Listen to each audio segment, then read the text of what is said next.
Our film begins in Ireland, where we see police cars surrounding a large mansion from all sides. The police are searching for Artemis Fowl Sr., a man the government has classified as the most dangerous thief in the world. Talk about a stellar resume. At the same time, we learn that the police have arrested someone named Mulch, and they're taking him to an isolated place in the middle of the sea for interrogation, because nothing says we mean business quite like a vibe check in international waters. The officers keep asking him about Artemis Fowl's location, but Mulch tells them they're looking for the wrong person and that the real mastermind isn't the father. The one behind everything that's happening is his young son, Artemis Fowl. After that, Mulch starts to tell them everything. We learn about Artemis, a young genius who was completely different from any child his age. School didn't appeal to him, not because he hated studying, but because he saw himself as smarter than most of his teachers. Honestly, it's not main character energy, it's straight-up final boss energy. We learn that he had done many experiments and projects when he was young, which made him win numerous awards. With time, he started to see himself as better than everyone around him. When he goes home, he wants to spend time with his father, but his dad tells him that he has to travel because there's important work behind him. Artemis gets upset and tells him that he is always away. His father reassures him, saying that this trip will be the last one, and after that, they will spend a lot of time together. Classic movie dad line, definitely not a red flag at all. After that, he leaves his son, boards his private plane, and leaves the mansion. The next day, Artemis wakes up to the sound of a major commotion in the house. He quickly goes downstairs to see what's happening. We see Domovoy, the family's personal bodyguard, looking incredibly nervous while talking on the phone. Meanwhile, Artemis is just having breakfast and watching the news on television, unbothered. The news anchor announces that Artemis Fowl Sr. is not an ordinary man. He's the biggest treasure and rare artifact thief in the entire world, and he has disappeared mysteriously. This shocking news comes after authorities found his private yacht in the middle of the sea with absolutely no one on it. Artemis is completely stunned by what he is seeing, trying to process the chaos. At that exact moment, the mansion's phone rings. Artemis answers it and hears the voice of a mysterious person who flat out confesses to kidnapping his father. The captor states that if Artemis ever wants to see him again, he must return something called the Aculus. Artemis asks what the Aculus even is, but the man refuses to give up any details, saying, "Your intelligence should be enough for you to find the answer yourself." Wow, thanks for the riddle, Riddler. Very helpful. After that, he hangs up. Following the call, Artemis asks Domovoy about the meaning of the Aculus, but the bodyguard doesn't know how to respond. At that moment, they head to a secret area under the mansion, going deep down into the basement. Domovoy reveals that this is his father's secret headquarters, a place containing secrets and artifacts that their family has collected over generations. Artemis immediately starts searching for anything that might lead him to the Aculus. Suddenly, he remembers that his father always used to recite a certain poem before bed. So, he starts using specific words from this poem to open secret locks. It's like using your childhood pet's name for a password, but way more high stakes. In the end, Artemis manages to find a mysterious notebook filled with secrets. As he flips through the pages, he finds crucial information on the very last page. His father had written about a specific person who knew everything about the stolen Aculus. After that, he remembers the bedtime stories his father used to tell him about fairies and magical creatures. Reading the notebook carefully, he realizes these stories weren't just fairy tales, they were actual facts. There is a secret world existing far from humans, full of magical creatures and fairies living in a hidden city underground. Next, we are introduced to Holly Short, a young officer from the fairy world who is on her way to an important meeting. On the way, she watches the news about the Aculus's disappearance. Everyone in her world is completely stressed out because the Aculus is one of the most important artifacts they possess. During her journey, she runs into Mulch, who is actively trying to escape his punishment. He proposes a deal, suggesting they work together. He'll bring his elite stealing skills, and she can bring her magic and experience. But Holly is absolutely not buying it. She rejects him and leaves, completely unaware that Mulch casually pickpocketed something small from her on the way out. At the same time, we see that a dangerous prisoner has managed to escape from the magical prison, aided by a mysterious figure from a distance. As it turns out, this mysterious helper is the exact same person who kidnapped Artemis Sr. He tells the escaped prisoner that he must follow his orders blindly, as he needs an infiltrator in the fairy world to help him reach the Aculus. Meanwhile, Holly arrives at the meeting and meets Commander Root, who is telling all the forces that they must locate the Aculus as soon as possible. Root gives strict orders, reminding everyone that the fairy world must remain completely hidden from humans, and anyone who breaks this rule will face severe punishment.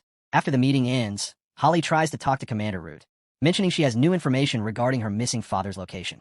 However, Root is totally checked out and focused on the bigger crisis, telling her that the #1 priority right now is returning the Aculus.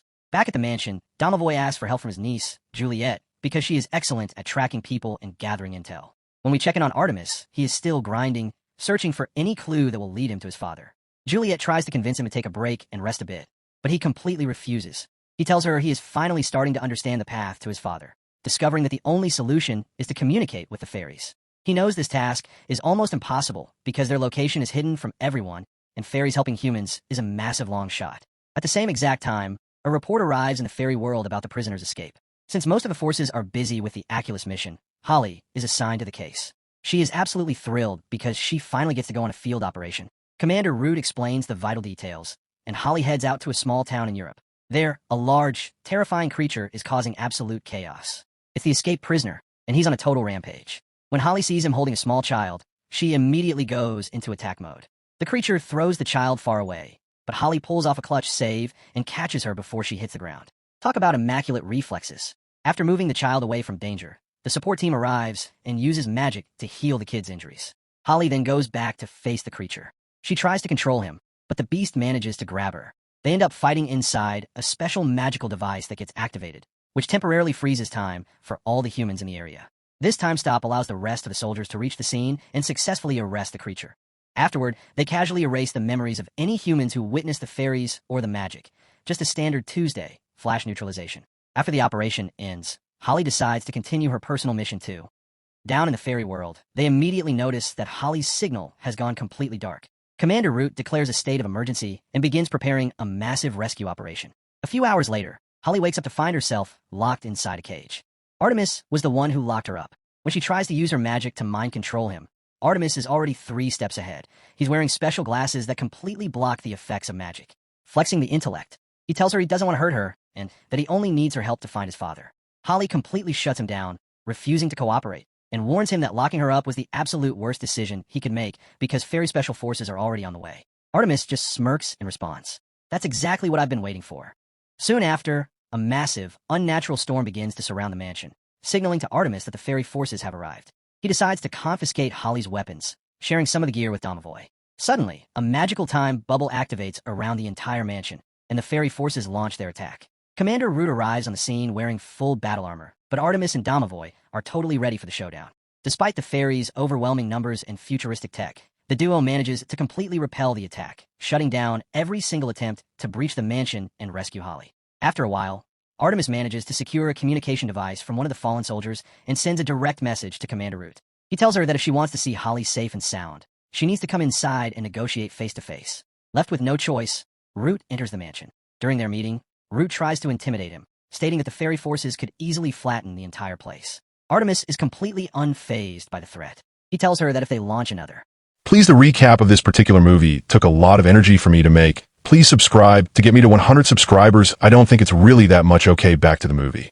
Attack. He will expose the existence of fairies to the entire world, which is their ultimate nightmare scenario. He then lays down his terms for Holly's release. He wants the Oculus. Root flatly refuses, but Artemis gives her a small window of time to reconsider. The situation becomes insanely complicated. Desperate, Root decides to play her final card and orders her soldiers to release Mulch from prison. She offers him a deal. Help them infiltrate the mansion to rescue Holly, and she'll reduce his sentence. Mulch decides the vibes of freedom suit him, so he agrees immediately. Meanwhile, inside, Artemis tells Holly everything he discovered about his father's disappearance. Holly actually starts to feel for him, considering her own father faced massive injustice and was accused of betrayal in the past. This shared trauma creates a bit of trust between them. Seeing this, Artemis shows he trusts her too by taking off his magic-blocking glasses. He reveals that his father's notebook named the guardian of the Oculus, a man named Beechwood.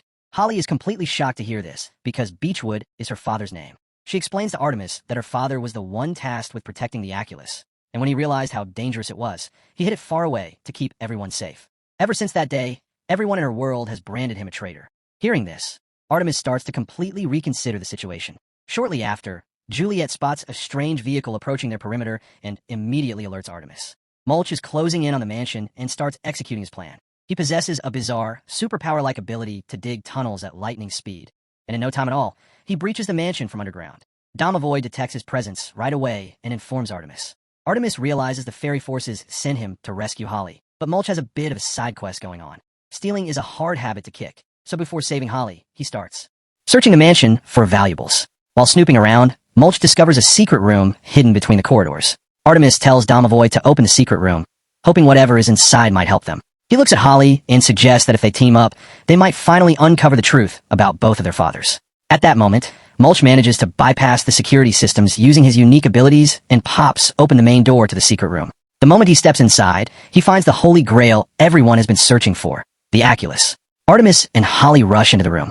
Holly warns him that the Oculus isn't just some shiny trinket. Using it without knowing what it is could literally kill him. Before they can figure out their next move, Mulch radios his leader to announce he found it.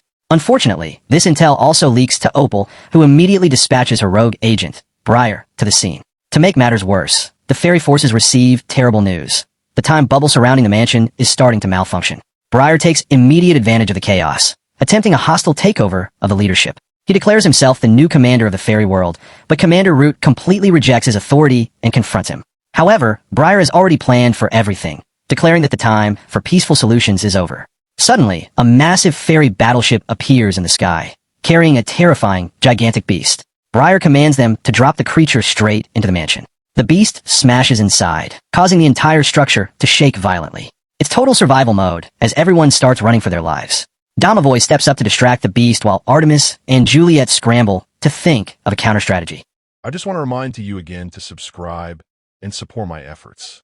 In the middle of the absolute chaos, Holly is left hanging precariously from a height. Mulch tries to help her, but he ends up getting trapped alongside her. Showing incredible teamwork, Artemis and Domovoy manage to slide a large couch directly underneath them to cushion their fall. But the beast returns, chasing Juliet and absolutely demolishing everything in its path. Domovoy gets chucked across the room.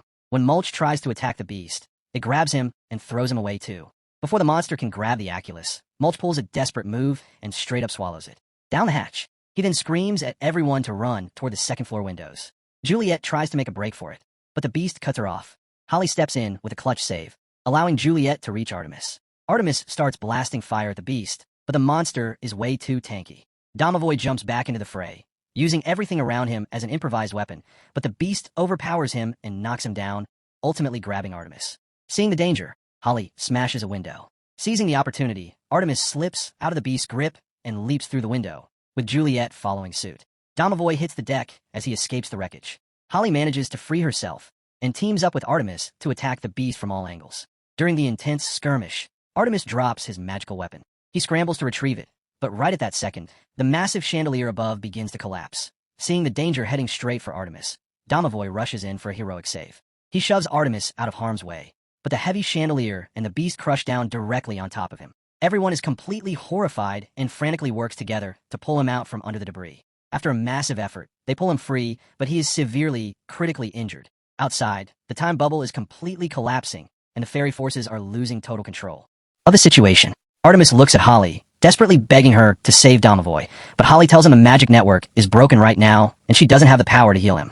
Domovoy, being an absolute legend, just tells them not to worry and that everything will be fine. Outside, a fairy soldier announces that the danger has passed, assuming the beast successfully wiped out the threats. Believing the mission is secure, they restore Holly's magical connection. The second Holly feels her magic surge back, she immediately channels her power to completely heal Domovoy, restoring him back to full health. With the time bubble actively shattering, the fairy forces begin a full withdrawal. Everyone makes their way out to the mansion's balcony, but things get wild. Artemis, Juliet, and Domovoy head back inside, while Holly and Mulch are left outside. In the lingering chaos, Holly manages to rescue a soldier dangling in midair, but she gets sucked into a massive water whirlpool. Meanwhile, Mulch digs a quick tunnel and completely vanishes underground. Luckily, Holly manages to escape the whirlpool completely unharmed. Shortly after, the device powering the time bubble is totally obliterated, triggering a massive, spectacular explosion in the sky. Holly receives an immediate recall order from the fairy world, but she completely rejects it, stating she won't return until she uncovers the full truth. She heads back inside the mansion, and they finally have the Oculus in their possession. Gathering in a library, Holly begins using her magical powers in tandem with the device to save Artemis's father. Suddenly, Opal patches through to Artemis, mocking him and stating he failed because the Oculus never reached her, threatening to kill his father right then and there. Holly tries to push her magic to the limit to complete the rescue, but Opal seemingly carries out the threat. Believing his father is gone, Artemis completely breaks down, running through the halls of the mansion, screaming his father's name. Holly tearfully apologizes, devastated that her magic wasn't enough. But suddenly, an incredibly powerful wave of magic begins to radiate throughout the mansion.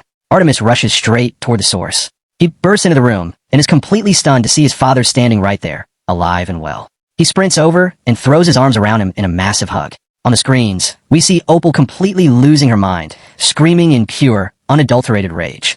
Artemis Sr. turns to Holly and reveals that he had actually been working closely with her father for a very long time. He reassures her that her father was never a traitor. He was one of the bravest allies he ever had, and he was the one who helped him protect the Aculus from evil forces. He shares crucial intel regarding Opal, explaining that her father wanted her to discover the truth on her own terms. A bit later, Domovoy and Artemis Sr. share a heartwarming reunion. Holly comes forward to say her goodbyes to Artemis, and the two share a meaningful farewell after surviving an absolutely wild and difficult journey. Upon returning to the fairy world, Holly presents all the newfound evidence to the council. After reviewing the files, they completely clear her father's name of all treason charges. To top it off, Holly gets a major promotion and is officially assigned to spearhead the case against Opal. As for Artemis, he vows not to let Opal get away with anything, promising himself that he will find a way to take the villain down for good. And that's exactly how our film ends. If you enjoyed this recap, smash that like button, don't forget to subscribe to the channel, and activate the notification bell so you never miss our latest videos. I just want to remind you again to subscribe and support my efforts.